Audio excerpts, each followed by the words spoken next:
नमस्कार। आज पुसे औँसी पुस महिनाको कृष्ण पक्षको अमावस्या यानि कि पौष कृष्ण औँसी त्यो पनि शुक्रबार परेको छ। अब शुक्रबार औँसी पर्नु मैले अघिल्लो भिडियोमा नि भन्दै आइरहेको छु कि शुक्रबार औँसी पर्नु यो अत्यन्तै राम्रो सङ्गम हो माता लक्ष्मीलाई एट्र्याक्ट गर्ने। आज एउटा यस्तो मेनिफेस्टेसन बताउँछु म हजुरलाई। आज यस्तो एउटा विधि बताउँछु जुन विधि तपाईँले बेलुका माता लक्ष्मीको पूजा गर्दा गर्नुभयो भने तपाईलाई पैसा सम्बन्धी जति पनि समस्या छ त्यो सदाको लागि टरेर जान्छ है। यस्तो खालको अद्भुत उपाय सिकाइदिन्छु।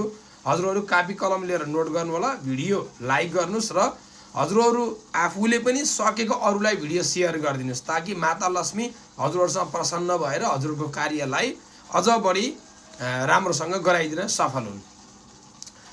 हजुरहरूले सकिन्छ भने कालो गाईको गोबर लिनु होला।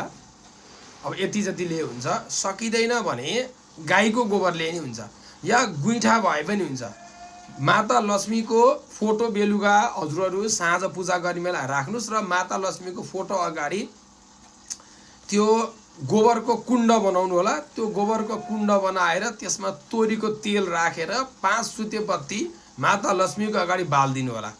यति गर्नुभयो नि हुन्छ। अथवा गुइठा छ भने कुनै धुपौरोमा गुइठा राखेर कपुर सहितमा तपाईले 5 सुते बत्ती राखेर तेल भिजाएर पनि बत्ती बाल्दिन मिल्यो हैन। यति मात्रै गर्नु भएन। यानी कि के बुझ्नु पर्यो भने गुइठा सल्काउनु पर्यो, गोबर माता लक्ष्मीको अगाडि राखेर गोबरको कुण्डमा तेल राखेर बत्ती बाल्दिनु पर्यो।